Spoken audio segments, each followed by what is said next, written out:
Hello everyone. Well guys, आप देख रहे हो मेरे पीछे बहुत बड़ा जंगल है और आप देख रहे हो कि ये जंगल में क्या कर रहा है। बिकॉज मैं आपको बता दूं, मेरे को कहीं पे भी वीडियो बनाने का टाइम मिल जाता है तो मैं वीडियो बना ही लेता हूँ। ऐसा नहीं कि मेरे को घर पे टाइम नहीं मिला, घर पे टाइम मिला लेकिन अलाउड नहीं है घर पे बनाना प्लीज़, तो यहाँ पे बनाना पड़ा। मतलब वीडियो बनाने के लिए इतना दूर आना पड़ा, जो कि टाइम था अपने पास, क्योंकि वीडियो बनाने के लिए इतना दूर आना पड़ा। आपको जानते हो कि वीडियो अभी नए नए यूट्यूबर आप बनते हो तो कोई सपोर्ट नहीं करता, यहाँ तक घर पे भी आपको कोई सपोर्ट नहीं करता, तो आपको छुप छुप के वीडियो बनानी पड़ती है। तो मुझे इतना सा टाइम मिला तो उतने से टाइम में मैं गाड़ी चला के यहाँ तक आया और यहाँ पे वीडियो बना रहा हूँ। हाँ, मैं जानता हूँ ये जंगल है, यहाँ पे कुछ भी हो सकता है। शाम के 4 बजे, 4 ओके शायद 4 ही बजे होंगे। वेल 4 बजे मैं यहाँ पे वीडियो बना रहा हूँ, दिक्कत वो नहीं है। लेकिन आज के इस वीडियो में मैं आपको एक बहुत अच्छी चीज़ दिखाने वाला हूँ, जो अपनी आगे की जो जनरेशन है उनको मालूम ही नहीं भाई संस्कृति क्या होती है, भारतीय संस्कृति क्या होती है, जो पुरानी चीज़ें क्या होती है, पुरानी चीज़ किस तरह से बनती है, उन्हें कौन लोग बनाते हैं, आगे की जनरेशन है उनको मालूम ही नहीं। लेकिन कोई बात नहीं, इस वीडियो में मैं दिखाऊंगा। हाँ, मेरे को पता है कि मेरा कुछ वीडियो बोरिंग होते हैं और ये भी वीडियो बोरिंग है, लेकिन आप देखोगे पुरानी चीज़ें तो आपको जरूर समझ आएगा। और जितना हो सका उतना वो सब्सक्राइब बटन को मारो ताकि वो सब्सक्राइब हो जाए और मेरी वीडियो की नोटिफिकेशन आपको पहले मिले। वेल भाई जो तो मैं आपको दिखा दूंगा, लेकिन उससे पहले जंगल देख लो कितना बढ़िया। आपको मैं उस जंगल का व्यू भी दिखाऊंगी, एक बार वो व्यू भी देख लो। गाइस पूरा का पूरा जंगल है, मेरे आर पार हर बाजू जंगल है। यहाँ पे आपको रोड दिखाई देगा थोड़ा बहुत, लेकिन वो भी थोड़ा दूर है क्योंकि रोड से मैं बाइक पार्क करके थोड़ा बहुत अंदर आ गया। यहाँ पे पूरे हिस्से में आपको पूरा जंगल दिखाई देगा। यहाँ पर भी ये पूरा गिर जंगल आ गया, जिसे गिर जंगल बोला जाता है, तो यही है गिर जंगल। तो ये पूरा का पूरा जंगल है। मैं पूरा नहीं दिखा सकता, मतलब यहाँ से तो स्टार्ट होता है, थोड़ा बहुत ही मैं दिखा सकता हूँ, वरना वीडियो हो जाएगी बहुत ही ज़्यादा लंबी, तो उससे ज़्यादा मैं नहीं दिखा सकता। तो अब मैं आपको दिखाने वाला हूँ जो पुराने लोग जो अपनी चीज़ें संभाल के रखते हैं और उनको उनके जीवन में वो बड़ी आस्था की चीज़ मानी जाती है, जो बड़ी। और सबसे बड़ी बात यह है कि जो वीडियो गुजराती में होगा, मतलब जो आगे जो आप लोगों को गाइड करेंगे, जो एक भाई है यस कर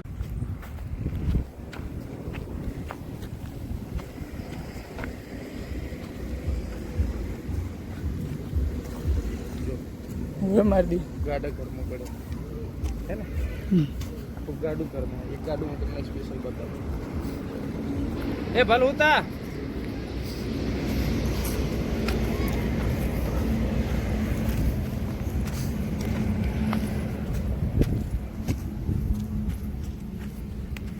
क्या मासी क्या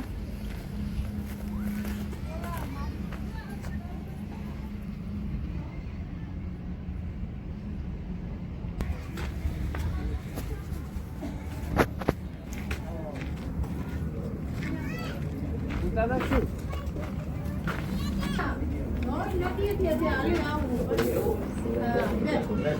બેવું નથી, આ ભાઈના નવા છે.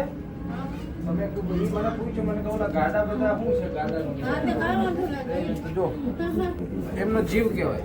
એમની માતાજી હંમેશા આની ઉપર જ હોય, બરાબર. માતાજીની પૂજા કરવાની અને એને કોઈ દિવસ નીચે નહીં મૂકવાના. મકાન બની જાય ને તો આ વસ્તુ એ લોકો ક્યાંય ના મૂકે, અને એ મૂકી દે એક વખત તો એમને કહેવાનું પછી આખી જિંદગી અહીંયા રહેવું પડે અને એની પૂજા અર્ચના અહીંયા જ કરવી પડે. એટલે અને આ જ આવું જે ગાડું લઈને ફરતા હોય એ વિચરતી જાતિમાં આવે અને એને ગાડલિયા લુહાર કહેવાય. ગાડી તો અત્યારે નીચે પડી છે, એને ગાડલિયા લુહાર કહેવાય, બરાબર.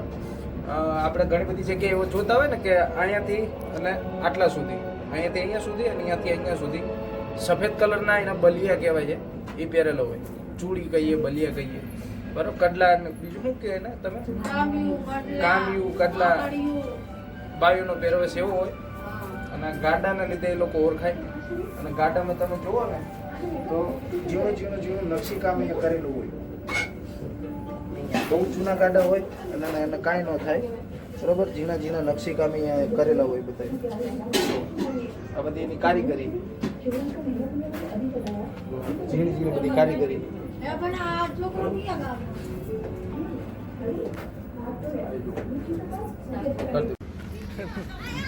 આપણે લેવું પડે ને. કર દો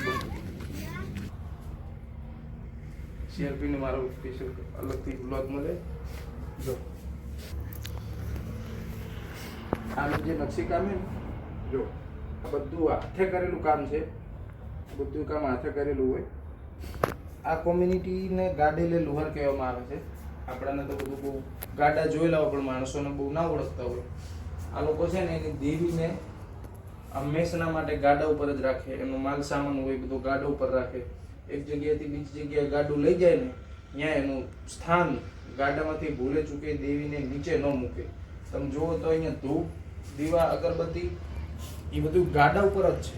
અહીંયા તમે જુઓ છે આ બધું ગાડા ઉપર જ છે, નીચે નથી.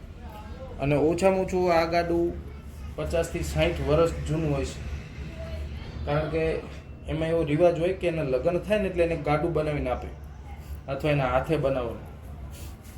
અહીંયા તમે જુઓ ને તો જો અહીં એક ઘોડો બનાવેલો છે, એની અંદર નકશી કામ બહુ વ્યવસ્થિત, કોતરણી કામનું બધું કરેલું છે, બહુ જ વ્યવસ્થિત. અહીંયા તમે જુઓ, અહીંયા જુઓ બધું એના હાથે બનાવેલું છે અને હાથની કારીગરી છે. અત્યારે તો આ બધું લુપ્ત થઈ ગયું, કેવું તો કહેવાય, ક્યાંક ક્યાંક જોવા મળે છે. બરાબર, આ બધું વસ્તુ ક્યાંક ક્યાંક જોવા મળે. નોકણભાઈ, આ ગાડુંનો તમે ગાડાને અંદર ઘરની અંદર કેમ રાખો છો? અમારા મકાનની ઘોડીએ રહેવાનો આશરો. મકાનનો ઘોડા એને રહેવાનો આશરો છે. બરોબર, તો તમે એની ઉપર તમે, મેં તો જોઉં છું અહીંયા, તમે તમારું બધું તમે જોવો તો અહીંયા આવો તો આ બધું તમે ધૂપ દીવા છે તમારા, એ બધું ગાડા ઉપર છે. તો એને તમે ઉપર કેમ રાખો? ઉપર રાખવાનું નહીં, હા તમારે ધૂપ કરતા એટલે ધૂપ દીવા તમે ગાડામાં જ કરો, દેવીને તમે નીચે ના મૂકી શકો. ન મૂકે. નીચે મૂકો તો શું થાય? નીચે મુકાય જ નહીં. મુકાય જ નહીં નીચે, એવું હોય ને? અહીંયા રાખી. તમારું સ્થાન જ એ છે. હમ.